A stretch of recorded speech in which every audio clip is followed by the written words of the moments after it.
আসসালামু আলাইকুম। এই ভিডিওতে এখন আমরা জীবন ও জীবিকা বইয়ের স্কিল কোর্স 1-এর মাছ রান্না পাঠের সমমূল্যায়নগুলো দেখে নিব। আজকের এই ভিডিওটি খুবই ইন্টারেস্টিং, তাই আমার চ্যানেলে যারা নতুন রয়েছেন তাদেরকে সাবস্ক্রাইব করার একটি ছোট্ট অনুরোধ থাকবে। आपके सामने एक बड़ा सा रेड बटन है। আর আমার চ্যানেলের অলরেডি সাবস্ক্রাইবার যারা রয়েছেন তারা অনেকেই এভাবে ভিডিও দেখে চুপি চুপি পালিয়ে যান, তাই ভিডিওটিতে লাইক করে যাওয়ার একটি ছোট্ট অনুরোধ থাকবে। শুভ কাজ যত তাড়াতাড়ি সম্পন্ন হয় ততই মঙ্গল। আচ্ছা ঠিক আছে, আপনাদের অনেক ধন্যবাদ। এখানে সবজি এর জায়গায় মাছ হবে। তোমরা মাছ রান্না করার সময় কয়েকটি অবস্থার ছবি তুলবে অথবা নিচের বক্সে এঁকে রাখবে। সেগুলো শিক্ষকের নির্দেশনা অনুযায়ী একদিন ক্লাসে এনে দেখাবে। যদি ছবি প্রিন্ট করার সুযোগ পাও তাহলে একটি সাদা কাগজে প্রিন্ট দিয়ে কেটে কেটে এখানে লাগিয়ে দাও।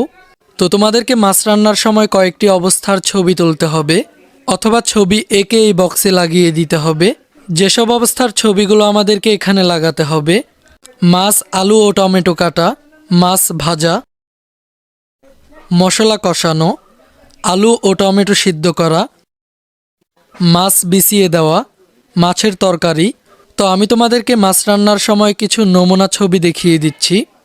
এই ছবিটি হলো মাছ, আলু ও টমেটো কাটা। এই ছবিটি হলো মাছ ভাজা। এই ছবিটি হলো মাছ রান্নার সময় মশলা কষানোর ছবি। আর এই ছবিটি হলো আলু ও টমেটো সিদ্ধ করা।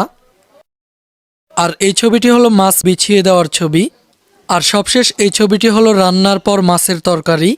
এই ক্লাসটিতে এই পর্যন্তই। পরের ক্লাসে আমরা স্কিল কোর্স 2 থেকে আলোচনা করব। এই ক্লাসটি তোমাদের কাছে কেমন লেগেছে তা কমেন্ট করে আমাকে জানিয়ে দাও। আর আমাদের এই চ্যানেলের সকল ক্লাসগুলো পাওয়ার জন্য চ্যানেলটিকে সাবস্ক্রাইব করে রাখো। আচ্ছা ঠিক আছে। खत्म, bye bye, tata, goodbye, गया।